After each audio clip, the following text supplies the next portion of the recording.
Support comes from the San Juan Islands with the 18th annual Savor the San Juans celebration this fall, offering farm tours, film festivals, wine tasting, and more on Lopez, Orcas, and San Juan Islands and the town of Friday Harbor. More at visitsanjuans.com. It's rare to find a podcast that can actually change your life. But when the show's called Life Kit, that's kind of the whole point. I'm Marielle Segarra. 3 times a week on the Life Kit podcast, we guide you through a topic we could all use help with, from personal development to healthy living to managing your dinero, with takeaways so you can start living what you learn right away. Escucha el Life Kit podcast from NPR. Hey, it's Joshua McNichols. And Monica Nicholsberg. Every week, you press play on Booming and learn something new about your Puget Sound community. Think back on episodes that stuck with you. Maybe it was our story on data centers transforming Central Washington, or a look inside a rural sawmill. Local journalism is the backbone of an informed community. And getting it in your podcast feed? That's possible because of strong local public media.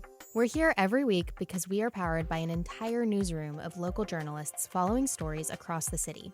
This week, it's KUOW's Fall Fund Drive. It's a time every year where we go on air and, yes, on podcast too, to ask listeners for support. This year, it's extra important. With federal funding for public media now eliminated, we now rely almost entirely on listeners and local businesses. So here's our ask. As we chart a new future independent of federal funding, we need more podcast listeners to become monthly members. Whether it's $5, $10, or $20 a month, your support helps us dig deep, ask tough questions, and spotlight local issues that matter. And to sweeten the deal, donate $20 a month this week and get a limited edition KUOW t-shirt designed by local artist Hillary Lee, who doubles as a KUOW project manager on the weekdays. We've got other fun thank you gifts too. All you have to do to get started is tap the link in our show notes or visit KUOW.org. Thank you for supporting this podcast.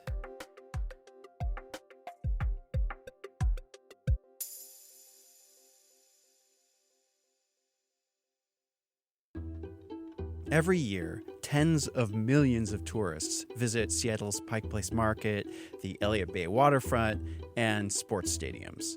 That tourism industry is growing. This year, a record number of cruise ships are expected to fill Seattle's piers. And next year, the population of Seattle will swell to almost double its normal size when it hosts the World Cup. But around the world, major cities are starting to wonder, how many tourists are too many? A water fight on the streets of Barcelona. Some locals spraying tourists with water guns. It's not only the protest, there's also signs around the city that are asking tourists to go home. Sunday's demonstrations were part of coordinated protests across Spain, Portugal, and Italy. The last years, the city has turned completely for tourists, and what we want is a city for citizens. Could Seattle be headed for a similar fate? I'm Monica Nicholsberg. And I'm Joshua McNichols. And this is Booming, a podcast about the economic forces shaping our lives here in the Pacific Northwest. Today, Seattle needs tourists to keep downtown economically viable. So how do we make sure they don't love the city to death? That's coming up.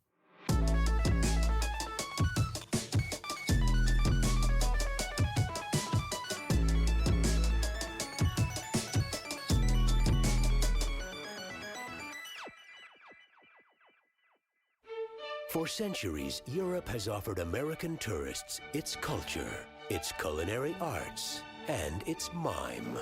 Can we please just get out of here? This guy is really creeping me out. Now, it's payback time. So Joshua, I love Post Alley, but I don't go very often anymore. The lines are too long. The businesses around there just feel like they kind of cater to tourists, so there's not that much that I'm interested in. I know our economy relies on visitors to some extent, but how much is too much? Well, from a strictly economic standpoint, you can't have too many tourists. I mean, they're bringing money from somewhere else and spending it here, you know? But from a quality of life standpoint, the number of tourists downtown can feel overwhelming. I mean, it can be fun to be around a lot of people, but it can also be a lot sometimes. Yeah, you have to be in the right mood to be in a big crowd. So how important are tourists to Seattle's economy? they're especially important for downtown. Generally, downtown Seattle is like a three-legged stool. It depends on office workers, residents, and visitors. And many of those visitors are tourists. And they generate funds that city government needs to keep the city running for everyone. But the number of office workers downtown has dropped because of remote work. Yeah, and I know even with Amazon announcing its 5-day return to office policy, which many felt like this was going to be the solution for downtown, it hasn't bounced back to the numbers that we had before the pandemic, right? Yeah, it's just like we've got 2/3 of the number of office workers we had downtown before the pandemic. In the meantime, tourism has been taking up some of the slack. Hotel stays are back to their pre-pandemic levels, and the number of cruise ship passengers is breaking records every year. The heaviest concentration of tourists are in areas that are also important to locals, and that can make it hard for people who live here to use and enjoy those places.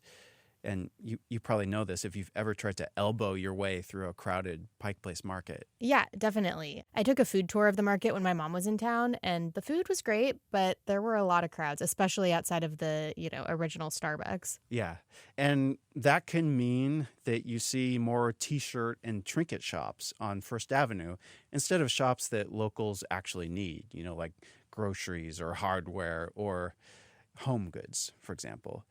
I wanted to understand what's the right balance of tourism and locals. So I went walking with someone whose job it is to help bring visitors here and make sure they have a good experience and make sure they don't overrun the locals. Right. I'm Tammy Canavan, and I'm the president and CEO of Visit Seattle. We met near the Gum Wall. For people who don't know, the Gum Wall is an alleyway where tens of thousands of people have stuck their gum to the brick walls. I asked her to explain what all that tourism means for the people who actually live here. So last year, I think around 40 million tourists visited Seattle. That's right. And the number of cruise ships has been breaking records lately. It has. And, we're standing here at the Gum Wall looking at some of those tourists right now. So tell me about the value those visitors bring to the city. Right. They're bringing $8 billion worth of economic impact into our local economy. That's almost $1 billion worth of taxes that we're not paying as residents, almost $1,000 per household offset, and taxes that we don't have to pay as residents are paid by visitors.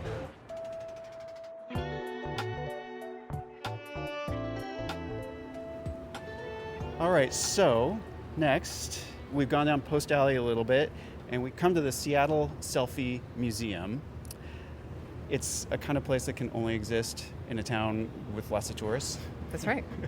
As I'm standing here looking at the Selfie Museum, I have to ask, what do you say to people who might worry that Seattle is selling out to tourists? I would take a look around at the 700 plus parks that we have in our city, and all of the other amenities that we get to enjoy as residents, and just understand that when we are inviting people here as part of the visitor economy, that is the means towards the end. The reason we exist and the reason we invite them here is to enhance our quality of life, whether that's through cultural enrichment or economic vitality or other things. Okay, what is a selfie museum? Well, the Selfie Museum is a place where you can take, quote, artistic selfies against backgrounds that look good on Instagram. Imagine yourself holding a giant crayon prop in front of a coloring book that completely surrounds you, and then jump in the air.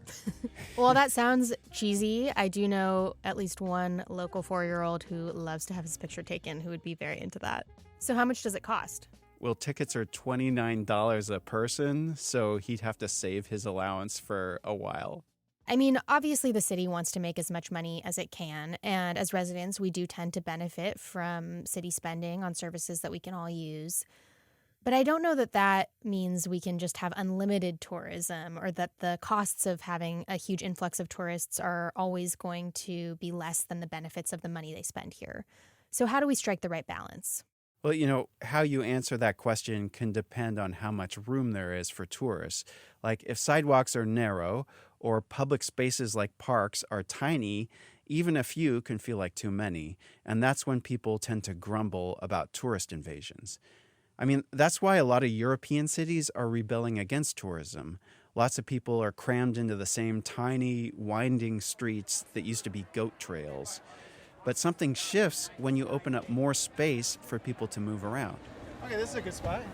All right, so we're standing here on Pike Place, which is that little road that runs parallel to the Pike Place Market. Yeah.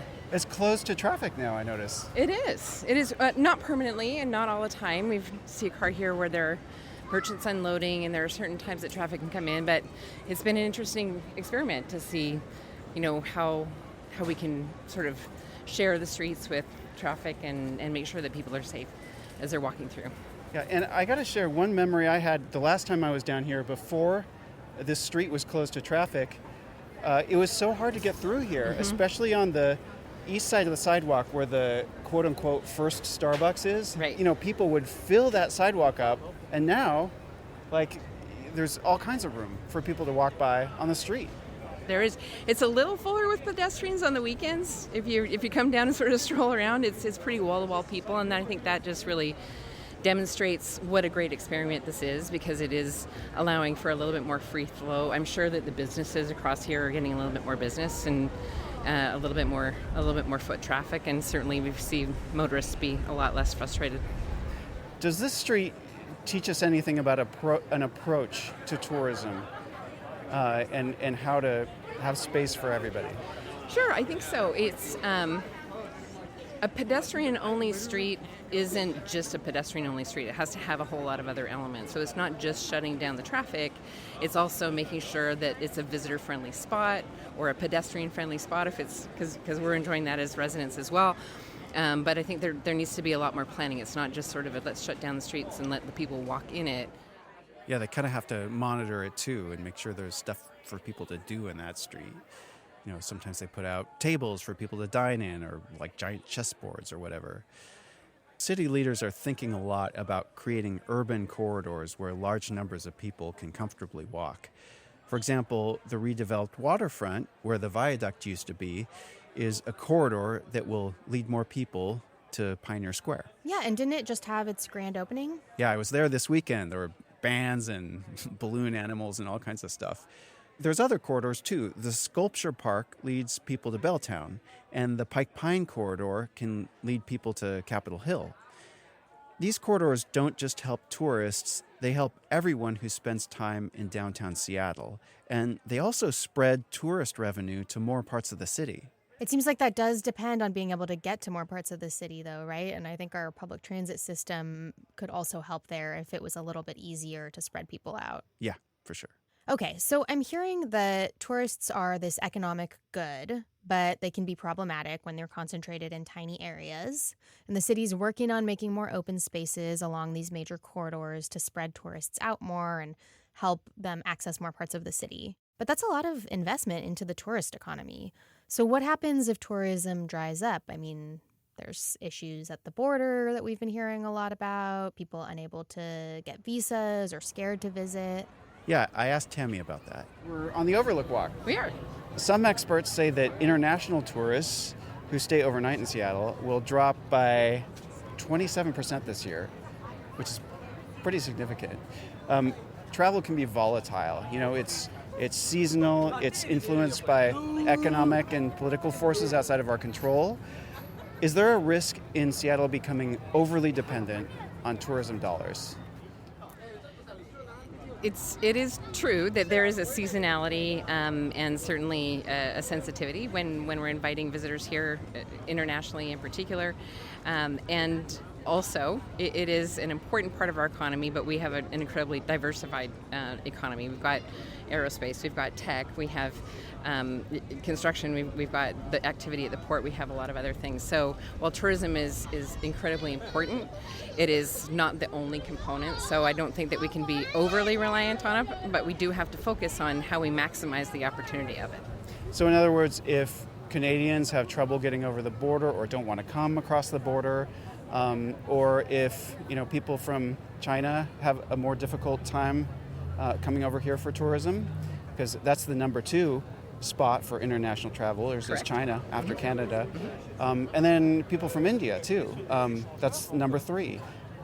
So what I hear you saying is that even though these things are important, they're part of a much more diverse economy, and we can weather the blows if any one of those sources of visitors suffers. As a community, yes. People have not stopped traveling altogether, and they won't. That is just the nature of who we are as beings. We connect with people, we connect with places, we want to travel and experience things. You mentioned India. That is actually the fastest growing international market that we have, despite what might be perceived as obstacles. There are millions of existing visa and passport holders, so even if there might be delays in processing new visas, there are millions of Indian people in a growing middle class with additional resources to travel that are coming to visit here. So not just for work, but they really are coming here for recreation and for business as well. So it's a complicated ecosystem, travel. Some of it's business travel, some of it is conference travel, some of it is leisure, some of it's cruise, and all of those different facets of the industry tend to be connected but resilient enough to survive on their own. So one doesn't collapse and everything else collapses, and nor do I see anything collapsing. I see an erosion of certain international visitors. We also see an increase in some domestic ones. So it's a bit of a give and take and an ebb and a flow with the visitor economy. All right, well, thank you so much. Thank you. Really nice to meet you. Nice to meet you too. Yeah. So Tammy did a good job laying out all of the benefits of tourism, which is her job after all.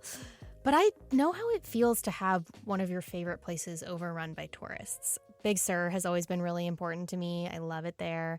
And its iconic Bixby Creek Bridge that was featured in Big Little Lies. It's so overrun by tourists that one highway that you can take through Big Sur gets backed up for miles. And they're, all over the hillside taking selfies. I think there have even been some horrible accidents. We heard earlier about Barcelona, where residents are also feeling like it's just really out of control.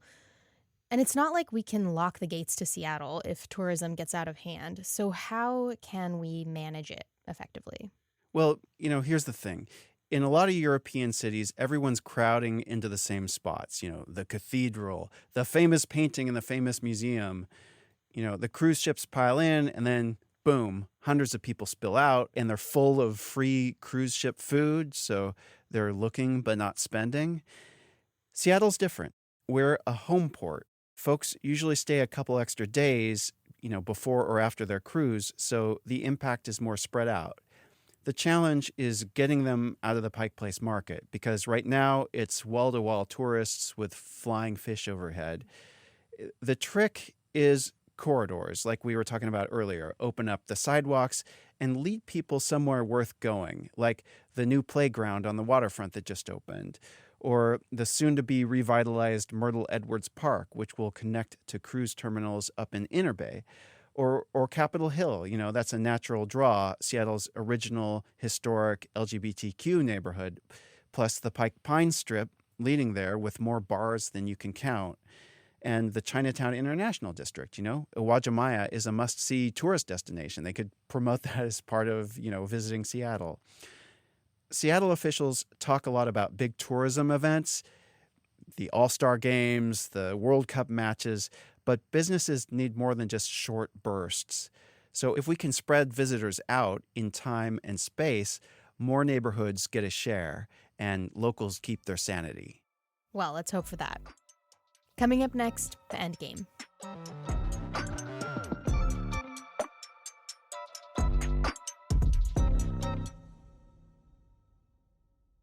Support comes from the San Juan Islands with the 18th annual Savor the San Juans celebration this fall, offering farm tours, film festivals, wine tasting, and more on Lopez, Orcas, and San Juan Islands and the town of Friday Harbor. More at visitsanjuans.com. Hey, I'm Ton Vin, host of Seattle Eats, a food podcast from the Seattle Times and KUOW. Mortadella sandwiches are having a moment. This deli meat hails from Italy and packs a buttery, porky punch. But not all mortadella sandwiches are created equal. On the latest episode of Seattle Eats, I'll tell you what makes this ingredient so special and where to find my favorite mortadella sandwiches in the city. Listen to Seattle Eats on the KUOW app or wherever you get your podcasts. Welcome back to the End Game. We have our producer, Alec Cowan, here. What do you have for us, Alec? Howdy, everybody. Well, Joshua, I've been thinking about your suggestion that to fix or fight overcrowding in Seattle, the city should think about spreading tourists elsewhere. And I've been thinking that I should really do my part to help as well to ease that congestion at not just Pike Place, but Washington's other great attractions like the always congested Snoqualmie Falls, Deception Pass, etc. And so for our endgame today, I'd like to take us on a bit of a road trip to see some of Washington's lost and maybe forgotten tourist destinations. Oh, cool. So buckle your seatbelts, load up on some road trip snacks. Actually, first of all, what are your favorite road trip snacks? Good question. I like to start out with breakfast burritos that I make the night before, and then you just throw them in the oven while you're loading the car. Eat those on the road. Mm. Oh, that sounds great. Well, I'm always driving, so I have to think of things I can eat while I'm driving. I like wasabi almonds. Okay, well, question one, and these will be multiple choice, by the way. So we're starting in Long Beach, Washington, on the Olympic coast. You can hear the waves, feel the sand on your feet. The city of Long Beach boasts that it has the world's largest version of what? A, the world's largest fork.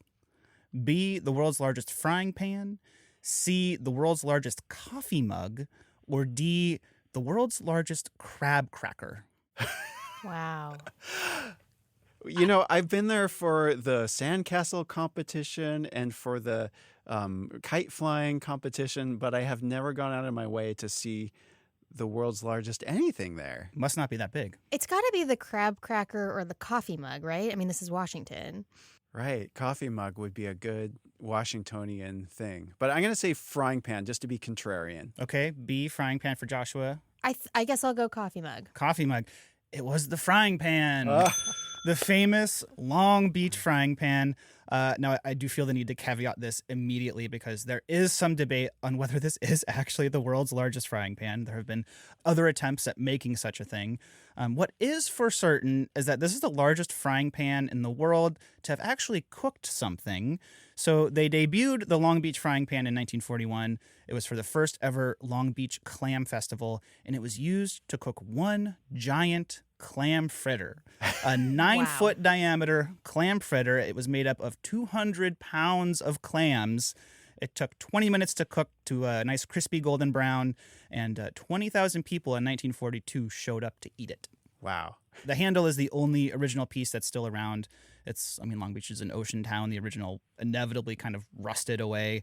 The body is now fiberglass, though, so a little bit of the magic gone. Yeah. I have to see that. All right, so question 2. We're headed away from the coast. We're crossing the Cascades into central Washington.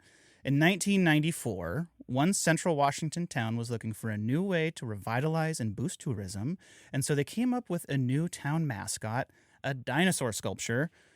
What town is this dinosaur sculpture from? Is it A, Yakima? Is it B, Walla Walla? C, Soap Lake? Or D, Granger? I have no idea. I've never heard of it, so I want to say it's a town I haven't been to. It's a dinosaur statue? A dinosaur statue. I'm going to guess Granger. Okay. I'm going to guess Walla Walla. It is Granger. All right, so you're tied in the score here.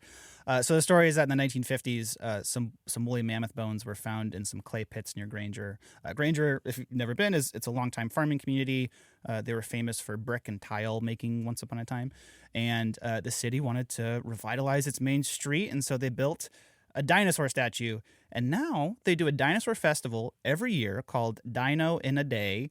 And the city gets together and they build a new dinosaur statue every year for the festival. So it started in 1994. They've now got 30 statues that you can drive around and see along a scenic drive. It's kind of a stroke of marketing genius. Now it's like Granger's whole thing is dinosaur statues. I wish I had known. My son just crested out of his dinosaur phase, but man, we were in it for a while. I think I could probably tell you every dinosaur. Okay, so final question. We're still in central Washington. We have no shortage here in Washington of teapot and coffee pot themed buildings. There's Bob's Java Jive in Tacoma, maybe the most famous, the red and white coffee pot building. There's another coffee pot diner in Spokane called the Giant Coffee Pot Restaurant. You can't eat there, but it's a roadside attraction. It was a restaurant at one point. And then there's a teapot gas station in Zillah, Washington on the Yakima River, small central Washington town as well. What is this teapot named after? Is it A, Mrs. Potts from Beauty and the Beast, B, Brown Betty, which is an English teapot made of red clay, C, Boston teapot, or D, Teapot Dome, named after the scandal? Well, I have no idea, but I love Beauty and the Beast, so I'm going to go with Mrs. Potts.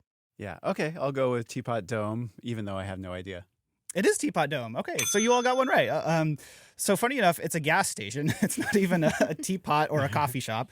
Basically, back in the 1920s and 30s is when it was built, and it was named after Teapot Dome just to be kind of like a jokey reminder of the Teapot Dome scandal, which, I mean, TLDR, that's when the Interior Secretary at the time went to prison for basically accepting bribes from oil companies in Wyoming. So appropriate for a gas station. Right. Exactly, right? So you can still see the gas station, although it doesn't serve up gas anymore. It's now Zilla's visitor center. Oh, wow. Nice. You know, this architectural style, which was really popular when highways were expanding, it has a name. It's called Googie architecture. Googie? Googie. Well, that's what I got for you, Joshua. You win today's multiple choice round. Woohoo! But you all learned something, so we all win. We're all winners here. Thanks, Alec. Yeah, thank you.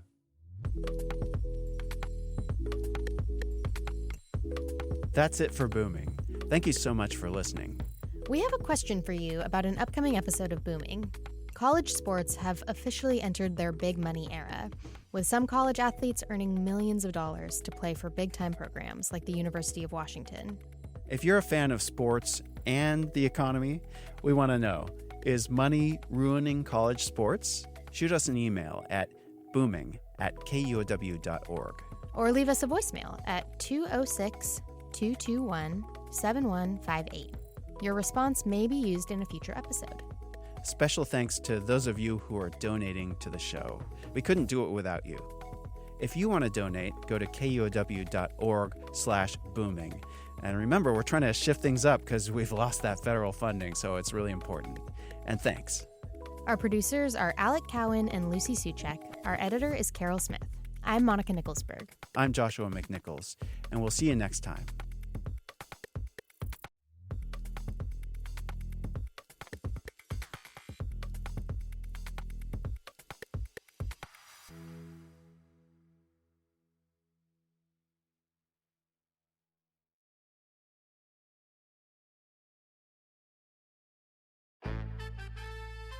Hi, it's Libby Dankman. This week on Sound Politics, it's not just senators and representatives who have a hand in creating new laws. There's a whole ecosystem of advocates, donors, and yes, lobbyists who impact policy coming out of the State House. So what are those lobbyists actually doing? We take a look at the much reviled but necessary work of lobbyists. That's on the latest Sound Politics, wherever you get your podcasts.